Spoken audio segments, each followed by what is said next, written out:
Bersempena dengan Hari Hemofilia Sedunia yang diperingati setiap tanggal 17 April, Komunitas Cahaya Hemofilia menggelar acara pelantikan pengurus serta berbuka puasa bersama.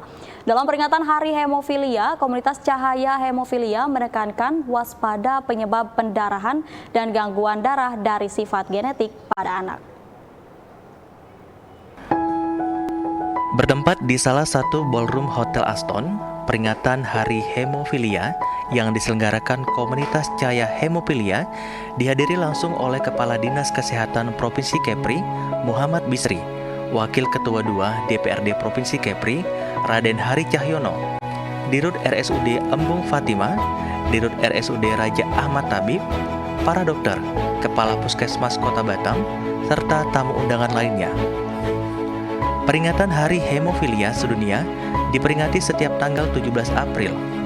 Hemofilia adalah gangguan pembekuan darah akibat defisiensi atau kekurangan salah satu protein yang sangat diperlukan dalam proses pembekuan darah dan terjadi akibat kelainan genetik.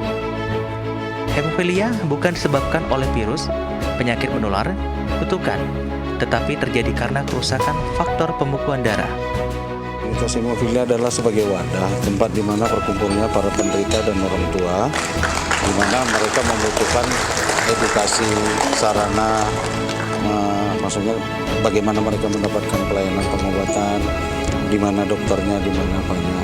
Kegiatan hari ini dalam rangka setiap tanggal 17 April Hari Hemofilia Sedunia, di mana tiap-tiap tahunnya jatuh pada tanggal 17. Jadi di sini kita ikut merayakannya juga, bukan merayakannya, maksudnya kita memperingati Hari Hemofilia Sedunia, bahwasannya ada loh di tengah-tengah masyarakat, khususnya Batam, umumnya Kepri, ada penderita hemofilia di tengah-tengah kita.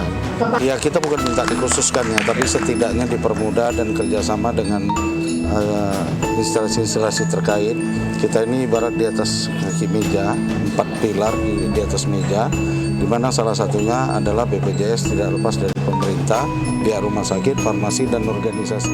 Darah pada seorang penderita hemofilia tidak dapat membeku dengan sendirinya secara normal.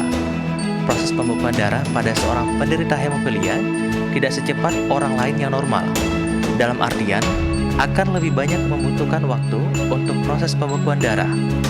Bagi pasien hemofilia, pengobatan dan perawatan harus dilakukan seumur hidup. Jadi hemofilia ini merupakan penyakit keturunan yang mana anak dengan hemofilia akan cenderung mengalami perdarahan yang disebabkan karena kekurangan faktor pembekuan. Nah, hemofilia ini ada dua, ada hemofilia A, dia kekurangan faktor 8, dan hemofilia B, dia kekurangan faktor 9. Karena dia kekurangan faktor 8 dan faktor 9 yang mana dia itu dibutuhkan untuk pembekuan darah, makanya anak-anak dengan hemofili kalau dia kena bentur sedikit itu langsung memarnya besar. Atau ada luka, darahnya jadi sulit berhenti. Kemudian anak-anak yang sedang masa pertumbuhan, yang latihan berjalan, itu loh, kok kakinya memar-memar, suka biru, suka benjol kalau jatuh sedikit. Tapi benjolnya atau perdarahannya itu lama sekali sembuhnya. Itu adalah gejala dari hemofilia yang perlu diwaspadai. Jadi penyakit ini tidak bisa disembuhkan. Sampai sejauh ini belum ada terapi kausatif untuk hemofilia A maupun hemofilia B. Jadi pasien ini akan membutuhkan suntikan faktor 8 dan faktor 9 itu seumur hidupnya. Hemofilia tidak dapat disembuhkan dan pengobatannya relatif mahal. Bila mendapatkan perawatan yang intensif, penderita hemofilia dapat hidup layaknya manusia normal dan produktif. Oleh sebab itu, dibutuhkan campur tangan dari pemerintah dan pihak-pihak terkait untuk mengatasinya. Ini kan untuk membangun kerjasama tadi ya, dari rumah sakit hadir, dinas hadir, dari anggota dewan juga hadir ya. Artinya tentu pemerintah ingin membantu, meringankan beban, meringankan kesulitan-kesulitan yang terkait dengan misalnya tadi itu obat-obatan misalnya. Nah tentu ini semua perlu direncanakan dengan baik sehingga bisa membantu meringankan beban para penderita hemofilia ini.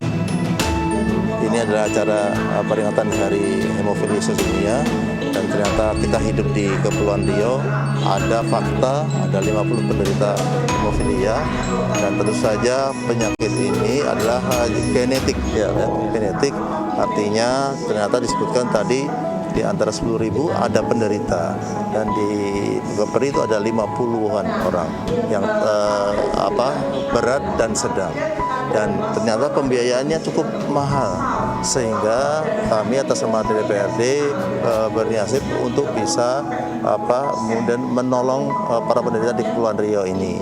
Tentu saja apa yang kami lakukan atas nama DPRD, tentu saja nanti ketika ada kebijakan anggaran bekerja sama dengan Dinas Kesehatan Kepri.